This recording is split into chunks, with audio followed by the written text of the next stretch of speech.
ngo wari umunezero w'abenegihugu bo mu miryango y'abatwa bo mu gacimbiri Rugoza ku mutumba Ndava zone Mibazi komine Muhanga intara ya Butanyerera aho umwe muri abo yarahejeje gusakarirwa inzu na fondasiyo Gakobwa igizwe n'umuryango wa Ndabashinze Eli imvukira y'uwo mutumba muri kino gihe akaba aba mu gihugu c'Ubufaransa. Inyuma yaho bakaba baciye babandaniriza ku ishure rya Ecofo Ndava rikukira ishengero rya Eklezia Katolika kugira baronse ibikoresho ugwaruka rw'abanyeshure bizokunde ko bazotangura umwaka buca utangura aneza. Hakaba hari kuri uyo wa gatatu igenekerezo rya 12 Myandagaro umwaka w'2026. Imbere yuko igikorwa cyo gutanga ivyo bikoresho vyari bigizwe n'amakaye, amakaramu, amabuate matematikale n'amarate, habanje kuba inkino zitandukanye ugumupira w'amaguru hamwe n'ugwa basket ku bahungu hamwe no kubigeme. Hakaba hari umugwi ugizwe n'umuryango ugizwe na Fondasiyo Gakobwa. Serugo aserukira Fondasiyo Gakobwa akaba yashikirije ko ico gikorwa bamaze kugikora imyaka ishika 6 kandi kizobandanya n'iyindi myaka. Agashima intambwe bageze ko nuko ico kigwati c'abatwa kimeze aravye uko cyari kimeze bataratangura, hamwe n'umurindi w'abana babatwa bajanwa kw'ishure biciye muri Fondasiyo Gakobwa. Akavuga na Fondasiyo Gakobwa yo yavuye hamwe n'intumbero ifise kugwaruka rw'abanyeshure na cane mu kwisunga yambono kazoza y'igihugu. Kukina yise Fondasiyo Gakobwa. Gakobwa hari bashobora kuba batabizi, Gakobwa yari mama wanje yitwa Gakobwa, nkaca ngira amahigwe na mabukwe yitwa Gakobwa. Abo bose rero bari abavyeyi nuno munsi bakindi ku mutima, nkaca nkubitiza agatima inyuma nkibuka ingene uwo nita mama yitwa Gakobwa ataca atakora kugira ngo nawe nyene abafashe. Navuze nti reka ndamukorere mu ngata uko nshoboye kugira ngo mbandanye ca gikorwa nawe nyene kera nkiri umwana nabona akora. Ibikorwa twakoze uno munsi nyezi na kuri uno munsi tugishika ngaha ku mutumba wa Ndava, twabanje kugendera aho haba abo baterambere kuko dufasha abo bana kuja kw'ishuri. Mugabo hari ikindi twabonye, none uwo mwana azoza kw'ishuri ataha wamuhaye yakaye niyayitahana ataha mu nziva, none bizogenda gute? Adashobora no kuronka naharyama bizogenda gute? Umwana aziga gute?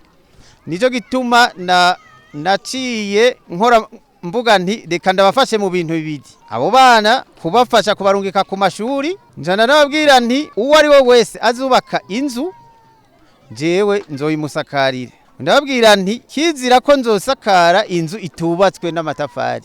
Ihangiro rero rya Fondasiyo Gakobwa nkuko bibandanya bivugwa na Ndabashinze Eli ngo no guteza imbere igitsina gore mu mashure, aho bafashe babiri ba mbere mu mashure baronse amanota meza, hama hakongerwa ko umuhungu umwe mu ntumbero yo gukomeza urukundo. Kuko muri Fondasiyo Gakobwa turifuza cyane ko igitsina gore gitera imbere mu mashuri muri byose. Tugenda dufata abana ba mbere b'abakobwa baronse amanota meza. Ibi rero mba ndiko ndakora mbashaka kurwaruka nabwo rukurana uwo mutima w'urukundo. Nabwo ruhera he? Aha mu miryango ngaha hasi. Ntituzogira ngo tugeze hariya hejuru ngo niyo tuzoja gukundanira. Reka tubihere hasi. Nanje ivyo novuga nti nkuko bavuga mu Kirundi na byonse mu mabere yande ya Gakobwa. Umuyobozi w'ishure rya Ecofo Ndava ari naho habereye ico gikorwa Gahungu Diodone akaba ashima ibikorwa Fondasiyo Gakobwa iriko irakora kuko ngo bifasha ugwaruka rw'abanyeshure ndetse n'abavyeyi babo kuko hibonekeza impinduka buri mwaka biciye muri ivyo bikoresho babaronsa buri mwaka. Twavyakiye neza cyane nkuko n'abavyeyi babonye babaye benshi hano baritabye igikorwa.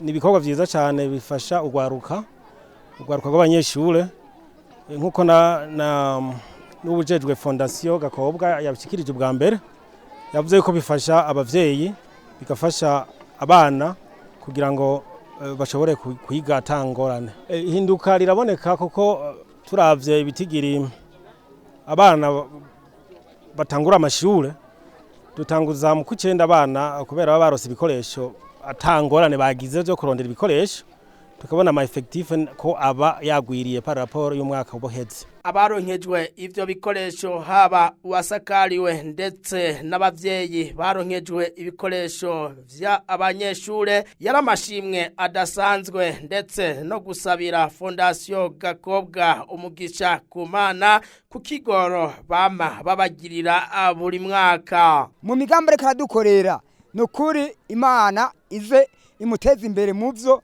agezeko nabiwe nabuzukuruza nakaba tuzosiga baze basigare mu iterambere twahawe na Yakubahwa Elia. Je navyakiriye neza kubera umwana nk'ubu agiye kwiga cyane mbere avuga ati tubungiye kwiga cyane mbere ndurushe n'abandi. Nkashashima aduhemakaye abana bacu.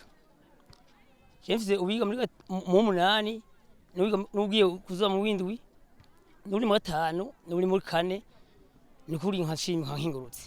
Agasaba abavyeyi gukoresha neza ivyo bari baronkejwe nibace baja kubigurisha hamwe nuko boza baravuga abahejeje amashure mato kugira babandanye bafashwa kubandanya na za kaminuza. Jewe ico nosaba aba bene wacu turiko dusakarira ya mazu nuko atawohirahira ngo nuko yagize ubukene aje gukura kwayo matigura aje kuyagurisha. Ico nobahanura nuko uwo mwana wese yaronse ako gakoresho k'ishuri yo gakoresha neza, kandi ico nokongera ko nuko bageze no mu mashuri yisumbuye uzodusaba ko tubandanya tumufasha tuzobikora uko dushoboye ntawe tuzorekera kwibarabara. Fondation Gakobwa ikaba ikwije imyaka 6 iriko iratanga ibisakazo vya mategura kubene gihugu bo mu miryango y'abatwa